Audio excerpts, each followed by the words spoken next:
Today, Tony Bobulinski testified before Congress, and he said that Hunter Biden committed perjury, lying. Jamie Raskin and Goldman are liars, additionally what he said. There's another man by the name of Jason Galanis who testified. He's currently in prison. He says that the testimony has put him in great danger. He has faced retaliation from the federal government, and he was even sexually abused. The man is on the verge of tears as he's testifying before Congress. The evidence is insurmountable at this point. I should say the preponderance of evidence is more than enough, warranting probable cause, or I should say presenting probable cause and warranting criminal indictment of Hunter and Joe Biden. And it won't happen. After everything I've talked about today, it's hard to believe that a United States actually exists at this point. Tony Bobulinski, of course, he's an associate of Hunter Biden. He's testified before. We know the evidence exists that Joe Biden was deeply involved in these illicit business dealings. There is a man in prison right now in relation to these business dealings. For some reason, Joe Biden is in command of the executive branch. The New York Times ran a story that said, it turns out the deep state's actually kind of awesome. And in their video, what did they show? Space worker, water protection. Ain't nobody ever claimed the deep state was a bureaucrat checking the levels of lead in water. And maybe some people, the deep states are a reference to the permanent government, the intelligence agencies that enact policy through coercion and force, who run this country without ever having been elected. That's the deep state. And they are corrupt, they are evil. Certainly, you can come to me and say, the great people at the FBI, the NSA, the CIA, they're fighting against communism or China and all of those things. And that may have been the case. That's not what we have today. What we have is a collection of evil individuals, criminals, who seize the reins of power. And then you have the NPC subservient folk who are working within those departments. Look, the cases against Donald Trump at the federal level shouldn't be happening. Where's any dissent? Now, I've heard, because I've actually met with people who work in intelligence over the past several years, and they say, Tim, it's the same inside as it is outside. Handful of people are super woke and crazy cultists, and like the activists, they're willing to burn everything down, and then all the rest of the Trump people, they're just, I'm going to keep my mouth shut and hide. That's what they do. That's where we're at. And that's why I have no respect for police right now or federal law enforcement. Because the only thing I ever hear is the far left is willing to go insane and the right wants to be non-confrontational. And they say it's the same inside as it is outside, which means you've got elements in the deep state, as they call it. And what do? The same thing that Antifa does, just at a higher scale. What is the bureaucratic equivalent of firebombing a federal building for months on end? Launching false charges against Donald Trump, colluding with political parties to seize power, and then the Trump supporting or more moderate individuals who realize the danger of what's happening say, leave me out of it. I'd rather keep my head down and shut my mouth. All that is required for evil to triumph is that good men do nothing. Unfortunately, that's where we are. From the Post-Millennial, Tony Bobulinski accuses Hunter Biden of perjury, claims Raskin and Dan Goldman are liars. Hunter Biden declined to show up for his public hearing on Wednesday, leaving Tony Bobulinski as the first witness in the House GOP's impeachment inquiry of Biden's father, President Joe Biden. Bobulinski, who has been blowing the whistle on the Biden family's influence peddling since an appearance on Tucker Carlson Tonight a few years ago, continued to sound the alarm. Hunter's former business partner, should I allow, here you go. Should I allow Hunter to give his opening statement first? Doesn't appear Mr. Biden showed up for his public hearing, so we'll recognize you, Mr. Bobulinski. We get it. Hunter Biden perjured himself, he says in this video. Biden gave his transcribed interview on February 28th and lied throughout his testimony. Here's just one egregious example of Hunter's perjury. He lied to the committee on important details concerning his money demands and threats to CFC in text messages on July 30th and 31st, 2017. He leveraged his father's presence next to him in that infamous text to strong-arm CFC to paying Hunter immediately.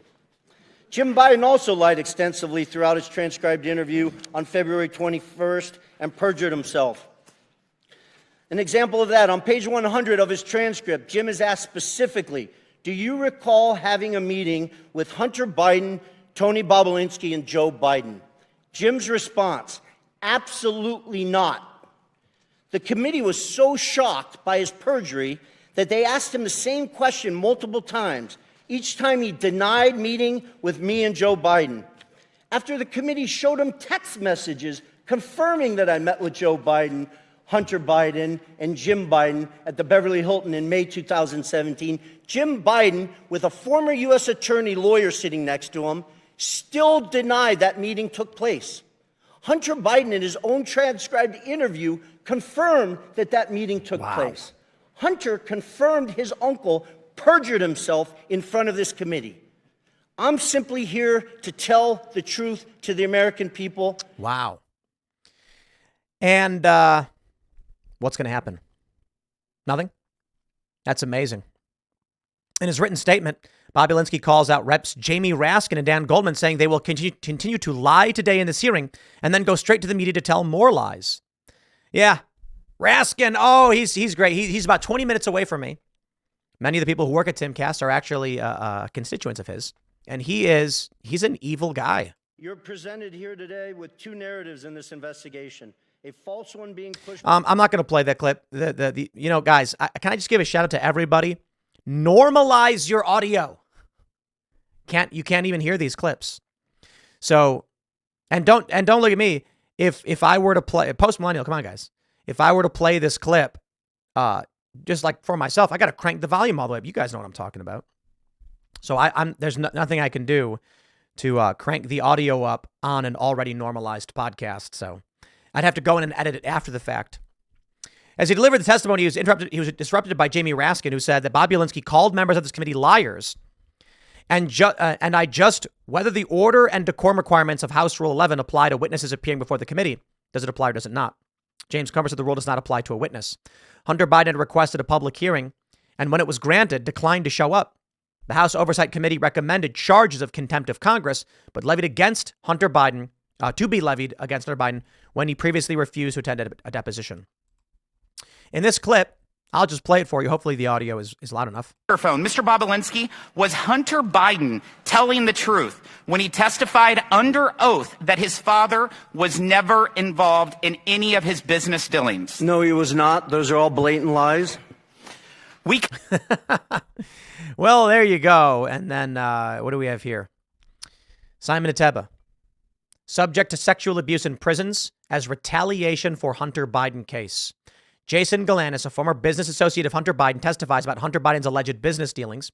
He says that while he is in prison, Hunter Biden is a free man for political reasons. Galanis is serving a 15-year sentence in federal prison, and he says he was sexually abused in prison and alleges retribution from the federal government. Yeah. Welcome to the brave new world. It's not surprising. These things have happened forever. It appears that his story is... I don't know if he's trying to make that direct connection, but it appears so, that he's basically saying when he decided to speak out and alert people to what was going on, providing evidence, the corrupt individuals in government, the Biden crime family, whatever you want to call it, set out to retaliate against him to the point where he was sexually abused because they know it's a form of torture. And it's colloquially, it's a joke in the United States. How horrifying is that? That we live in a world where in this country, the left, they gloat, they laugh about it. That these people will be raped in prison.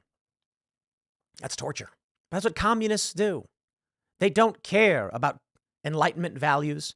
They don't care about truth or honesty. They don't care about a functioning system. They care about power.